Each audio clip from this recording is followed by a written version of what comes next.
صلو علیہ وآلہ درود پاک صلی ذوق شوق سے اونچی آواز سے اللہم صلی علی سیدنا محمد وعلی آل سیدنا مولانا محمد مبارک وسلم علیہ. جمال حسن قرآن نور جان ہر مسلمان ہے، کمر ہے چاند اوروں کا ہمارا چاند قرآن ہے. نظیر اس کی نہیں ملتی جہاں میں ڈھونڈ کر دیکھا، بھلا کیوں کر نہ ہو یکتا کلام پاک رحمان ہے. نہ گھبراؤ مسلمانوں خدا کی شان باقی ہے، ابھی اسلام زندہ ہے، ابھی قرآن باقی ہے.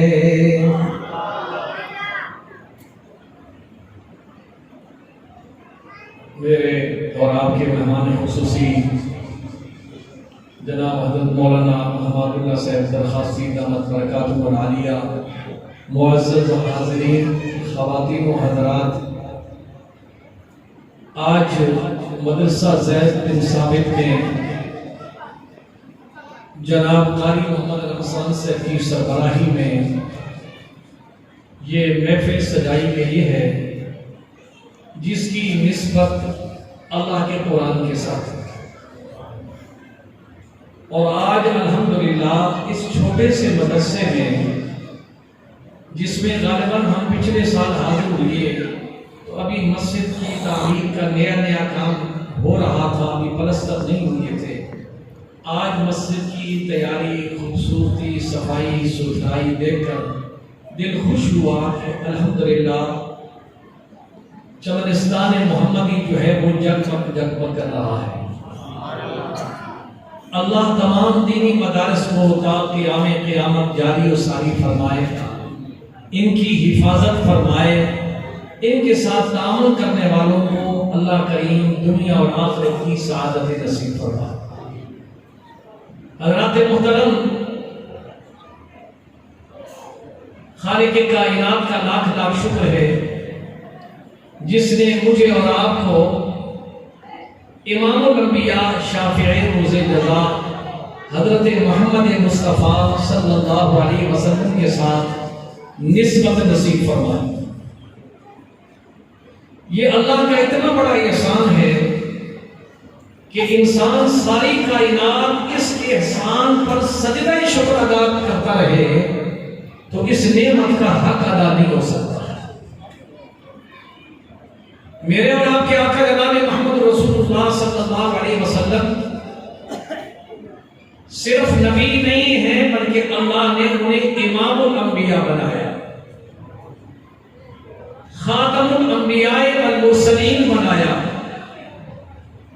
اللہ نے میرے اور آپ کے آقا جناب محمد رسول اللہ صلی اللہ علیہ وسلم کو بے شمار معجزات نصیب فرمائے.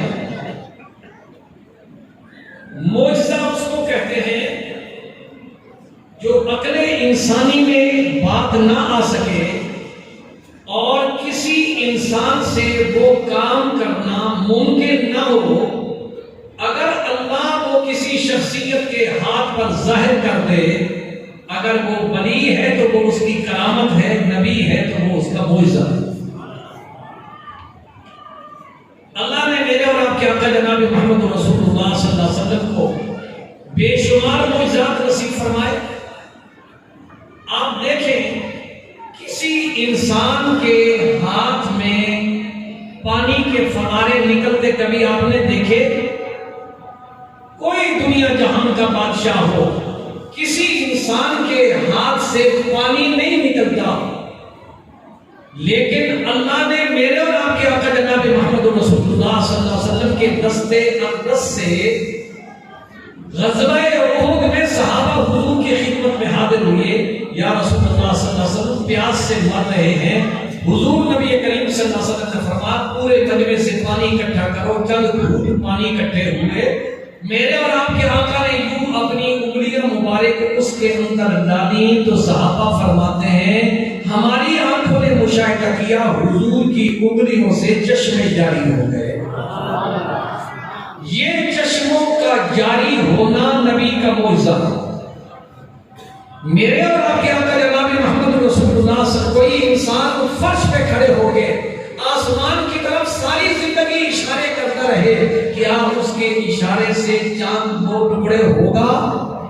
میرے اور آپ کے آقا جناب محمد رسول اللہ صلی اللہ علیہ وسلم فرش پہ کھڑے ہو کے یوں آسمان کے چاند کی طرف اشارہ فرماتے ہیں تو چاند کے دو ٹکڑے ہوتے ہیں، یہ نبی کا معجزہ ہے۔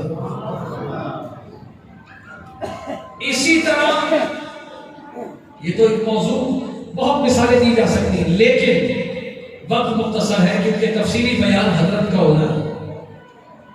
اللہ نے دو بڑے معجزے میرے اور آپ کے آقا جناب محمد رسول اللہ صلی اللہ علیہ وسلم کو نصیب فرمائے۔ ایک معجزہ معراج ہے، ایک قرآن پاک ہے۔ معراج کا معجزہ اسی مہینے میں انہی آخری دنوں کے اندر اللہ کریم نے میرے اور آپ کے آقا جناب محمد رسول اللہ صلی اللہ علیہ وسلم کو ایسا کمال نصیب فرمایا کہ خدا کی خدائی میں ایسا کمال کہیں اور نظر آتا ہی نہیں ہے۔ 1,24,000 انبیاء کو رب العالمین نے معراج فرش پہ کرایا، میرے آقا کو رب نے معراج عرشوں پہ کرایا۔ کس شان سے کرایا؟ جبریل امین کو کہا 70,000 فرشتوں کا دستہ لے کے جاؤ، آج عام شخصیت کے پاس تم نہیں جا رہے ہو، میرے محبوب کی خدمت میں تم جا رہے ہو۔ 70,000 فرشتوں کا دستہ لے کے رب العالمین نے فرمایا میں نے اپنے محبوب کے لیے ایک براق تیار کی ہے، سواری تیار کی ہے جس پہ آج تک کوئی سوار نہیں ہوا، میں نے بنائی ہی اپنے محبوب کے لیے۔ اللہ نے فرمایا سبحان الذی اسری بعبدہ۔ جمہور علماء کا، اہل سنت والجماعت کا یہ عقیدہ ہے میرے آقا کو منامی معراج نہیں ہوا، روحانی معراج نہیں ہوا، بلکہ جیتے جاگتے اسی جسم کے ساتھ حضور عرشوں پہ تشریف لے گئے۔ اگر حضور کو خواب میں معراج ہوا ہوتا تو پھر تو کوئی کمال نہیں ہے۔ مشرکین مکہ اعتراض کیوں کر رہے ہیں؟ حضور جب تشریف لا رہے ہیں، واپسی پہ حضور کے ذہن میں یہ بات تھی اللہ نے تو مجھے بڑا کمال نصیب فرما دیا ہے، لیکن جب میں مکہ والوں کے سامنے یہ بیان کروں گا تو میری بات کون مانے گا؟ جبریل کی خدمت، جبریل کو حضور ارشاد فرماتے ہیں جبریل اللہ نے بڑا کرم کیا ہے، ایسا کرم کہ خدا کی خدائی میں ایسا کرم کسی کے لیے نہیں ہوا، لیکن مکہ والے میں کون میری تصدیق کرے گا، کون میری بات مانے گا؟ جبریل نے کہا ان قومک یکذبک وابو بکر یصدقک فہو صدیق۔ اے اللہ کے محبوب سچ کی بات یہ ہے مکہ والے آپ کی بات کو جھٹلائیں گے، لیکن آپ کے غلاموں میں سے غلام صدیق ہے جو سب سے پہلے آپ کے معجزہ معراج کی تصدیق کرے گا۔ حضور کی خدمت میں 70,000 فرشتے جبریل لے کے آیا، حضور نبی کریم صلی اللہ علیہ وسلم سوار ہوتے ہیں۔ اللہ نے آج کی رات میں، معراج کی رات میں حضور کو ایک ایسا شان نصیب فرمائی ہے جو پہلے نصیب نہیں ہوئی۔ ختم نبوت کا تاج تو حضور کے سر پہ پہلے دن سے اللہ نے سجایا ہے، درختوں کا نبی تو پہلے دن سے بنایا ہے، پہاڑوں کا نبی تو پہلے دن سے بنایا ہے، لیکن آج کی رات میں اللہ اپنے نبی کو ایک کمال نصیب کرنا چاہتا ہے کہ امام الانبیاء کی شان نصیب کرنا چاہتا ہے۔ 1,20,000 انبیاء بیت المقدس کے اندر نمبر اکٹھے کیے ہیں، کہ عالم ارواح کا وعدہ آج میں پورا کروں گا. میں نے کہا تھا میرا محبوب آئے گا، تم ایمان بھی لاؤ گے، اس کی مدد بھی کرو گے، اور تم نے انتظار بڑی لمبی کی ہے، آج میں تمہیں اپنے محبوب کا دیدار کرواتا ہوں. یارو وہ کیسا منظر ہوگا، مسجد بیت المقدس کھچا کھچ بھری ہوئی ہے، حضور کی سواری جو ہے رکتی ہے اور جبریل بھاگ کے حضور کے قدموں کو ہاتھ لگاتا ہے اور رکاب سے آپ کے پاؤں مبارک نکالتا ہے، اور نکال کر حضور جب نیچے اترے اشارہ کرتا ہے کہ یا رسول اللہ، یہ سارے مقتدی آپ کی انتظار میں ہے، مصلی امامت آپ کے انتظار میں ہے. اس لیے کسی نے فرمایا دیکھی نہیں اگر کسی نے شان مصطفیٰ، دیکھی نہیں اگر کسی نے شان مصطفیٰ، دیکھے کہ جبریل امین ہے دربان مصطفیٰ.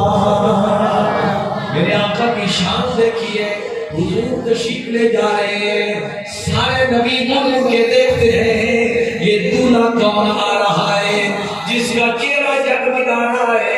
اللہ نے معراج اس لیے کروایا کہ اے میرے نبیوں، تم نے بڑے حسن و جمال دیکھے ہیں، آج میں نے یہ مجلس منعقد کی ہے کہ میں تجھے اپنے محبوب کا حسن و جمال دکھاؤں.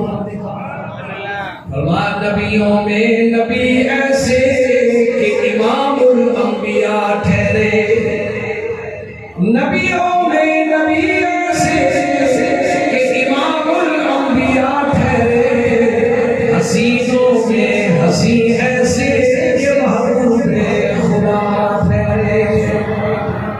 اور حضور تشریف فرما ہے 1,24,000 نبی پیچھے کھڑے ہیں، اور اسی لیے کسی نے فرمایا مسیحا کو کہہ دو کوچ کرے مہتاب منور آتے ہیں، پیمبر تو سب ہی آ ہی گئے، اب سب کے پیمبر آتے ہیں. یہ اللہ نے میرے اور آپ کے آقا جناب محمد رسول اللہ صلی اللہ علیہ وسلم کو، تو میں عرض یہ کر رہا تھا کہ یہ تو ایک الگ موضوع ہے، میں عرض یہ کر رہا تھا اللہ نے 2 بڑے موضوع، ویسے تو بے شمار موضوعات ہیں، جدا جدا جو کمالات انبیاء میں تھے، جدا جدا جو کمالات انبیاء میں تھے، وہ مجتمع تھے تو ایک حبیب کبریا میں تھے. اللہ نے 2 بڑے معجزے حضور کو نصیب فرمائے، ایک معجزہ معراج ہے اور دوسرا معجزہ قرآن ہے. قرآن وہ نجبار کتاب ہے، وہ شان والی کتاب ہے کہ جس کی سب سے پہلی تلاوت کس نے کی ہے؟ اللہ نے سب سے پہلے قرآن کی تلاوت. عظمت قرآن کو دیکھو، کسی کتاب کے لیے اللہ نے یہ نہیں فرمایا ذالک الکتاب لا ریب فیہ، یہ سب نامہ اللہ نے قرآن کی پہلی سورہ بقرہ کے اندر کائنات والوں کو بتایا کہ یہ وہ کتاب ہے لا ریب فیہ، اس کے اندر کوئی شک شبہ نہیں، جس کے آداب خالق کائنات کو ارشاد فرماتا ہے لا یمسہ الا المطہرون. اے انسان یہ تو عام کتاب نہ سمجھ، یہ میری کتاب ہے، اور اسے پاک جسم کے ساتھ وضو کر کے ہاتھ لگا. وہ قرآن مجید جس کے بارے میں میرے اور آپ کے آقا جناب محمد رسول اللہ صلی اللہ علیہ وسلم نے فرمایا ان لکل شیء شرفا یتماءون بہ وَإِنَّ بَهَا أُمَّتِي فَشَرَفَهَا الْقُرْآنُ. فرمایا ہر چیز کے لیے کوئی نہ کوئی چیز ہوتی ہے جس کی وجہ سے فخر کیا جاتا ہے، میری امت کے لیے فخر والی چیز قرآن ہے. آج وہ 19 بچے گویا کہ آج مدرسہ زید بن ثابت کا فیض اور قرآن کا نور 19 خاندانوں میں تقسیم ہو رہا ہے، اور یہ وہ شان والی کتاب ہے جس کے بارے میں اللہ کریم ارشاد فرماتے ہیں قل بفضل اللہ وبرحمتہ فبذلک فلیفرحوا هو خیر مما یجمعون. اے دنیا کے خزانوں پر فخر کرنے والوں، اے دنیا کی دولتوں پہ فخر کرنے والوں، رب العالمین ارشاد فرماتے کائنات کے سارے خزانوں میں سے سب سے بہترین خزانہ قرآن کا خزانہ۔ آپ کہیں گے وہ کس طرح؟ آئیے، آپ کے شہر کے اندر بڑے بڑے چودھری ہوں گے، کھرب پتری ہوں گے، لیکن جب ان کا جنازہ اٹھتا ہے تو آپ نے دیکھا ہوگا جسم پر 2 چادریں ہیں، سب کچھ انہوں نے اتار لیا ہے۔ نبی کریم صلی اللہ علیہ وسلم نے فرمایا قبر پر 3 چیزیں جاتی ہیں، لوگ واپس آ جاتی ہیں، ایک چیز ساتھ جاتی ہے،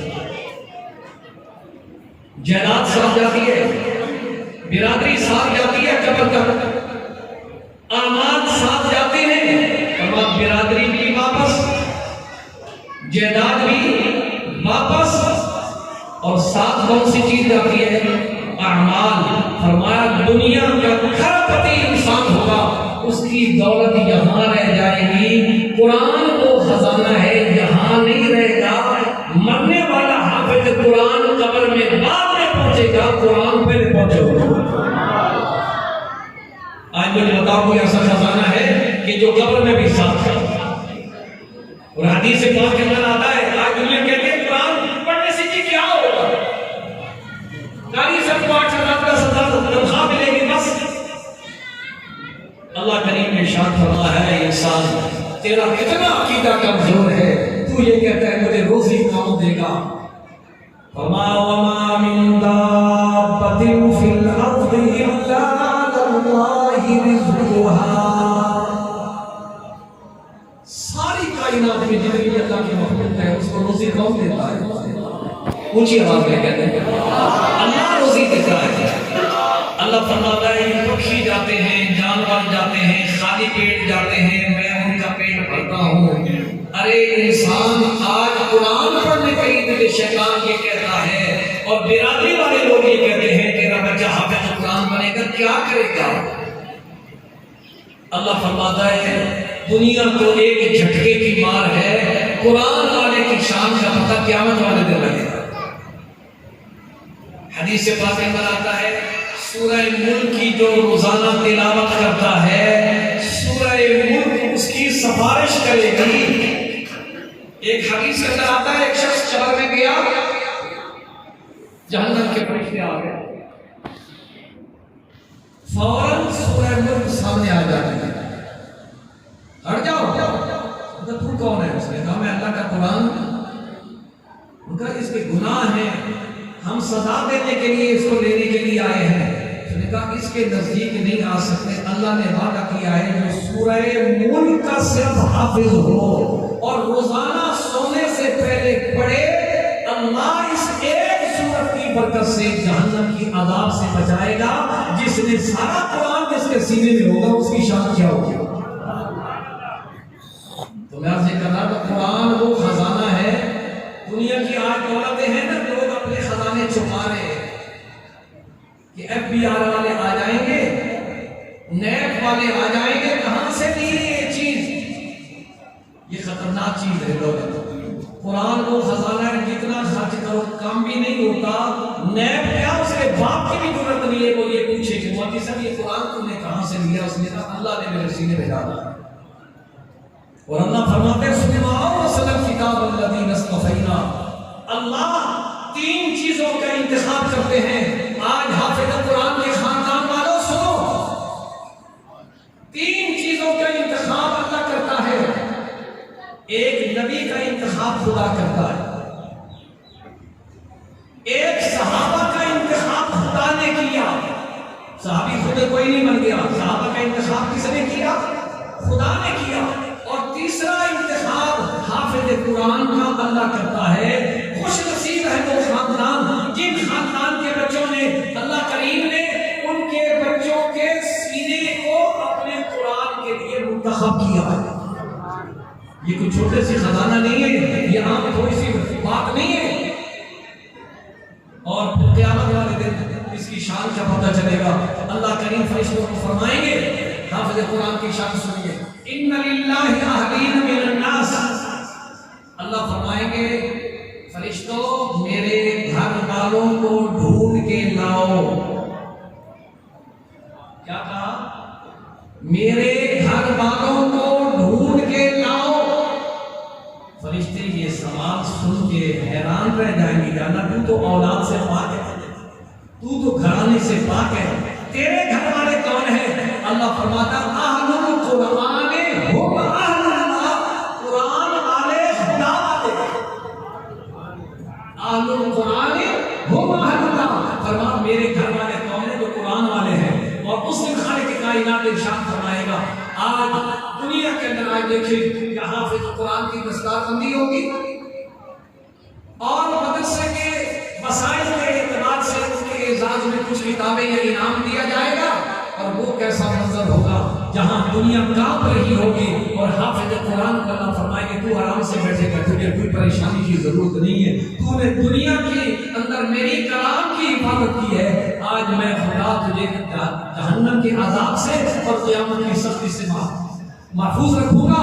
آج میرے دسترخوان تیرے لیے لگے ہوئی ہے اور فرشتے تیری میزبانی کے لیے کھڑے ہیں. تو آرام سے کھاتا پیتا رہے اور میں دنیا کا حساب دیتا رہوں.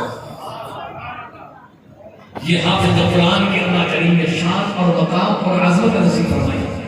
خوش نصیب ہیں وہ گھرانے جنہیں اللہ نے قرآن کا نور نصیب فرمایا. آج مدارس والے قاری صاحبان مولوی صاحبان عوام کے محسن ہیں. ان کو معمولی نہ سمجھو. قاری رمضان صاحب نے اور اسی طرح باقی قاری صاحبان دنیا سوئی ہوئی ہوتی ہے, ان کو بھی آرام کی ضرورت ہے, لیکن یہ رات کو جگانے والا مغرب کے بعد بھی پڑھا رہے ہیں, عشاء کے بعد بھی پڑھا رہے ہیں. بچے مدارس میں 4 بجے 4:30 بجے اٹھ کے قرآن پڑھ رہے ہیں. اتنی محنت کرنا یہ قوم کے منہ سے نہیں, جنہوں نے قرآن کو بچوں کے ذہن کے اندر اور سینے کے اندر اتارا ہے. ساری زندگی کی کاری سر کے آپ پاؤں دھو کر پیتے رہے تو آپ اس استاد کا حق ادا نہیں کر سکتے جس نے آپ کے بچے کو حافظ بنایا. اس لیے مدارس قوم کے منہ سے بنے. قاری صاحبان عوام کے محسن ہیں, علماء کرام عوام کے محسن ہیں, جنہوں نے آپ کو دین سکھایا, آپ کے بچوں کو حلال و حرام بتایا, ان کی تربیت کی ہے. اللہ کریم تمام مدارس کو تا قیام قیامت جاری و ساری فرمائے. اور یہ قاری صاحب نے جو گلشن یہاں سجایا ہوا ہے اسے تا قیام قیامت جاری و ساری فرمائے. اور وہ 16-19 خاندان جن کے بچوں نے آج قرآن مجید حفظ کیا ہے اور ان کی دستار بندی ہوگی, اللہ تعالیٰ ان بچوں کو قرآن مجید کا فیض آگے پہنچانے کی توفیق نصیب فرمائے. اور ان بچوں کے حفظ کی برکت سے ان کے خاندان کے اندر اللہ کریم رحمتیں اور برکتیں نصیب فرمائے. اور قیامت کے دن اللہ تعالیٰ ان والدین کو قرآن کا اعزاز اور قرآن والے بچے کی عزت جو ہے قیامت والے دن نصیب فرمائے. وآخر دعوانا ان الحمد للہ رب العالمین.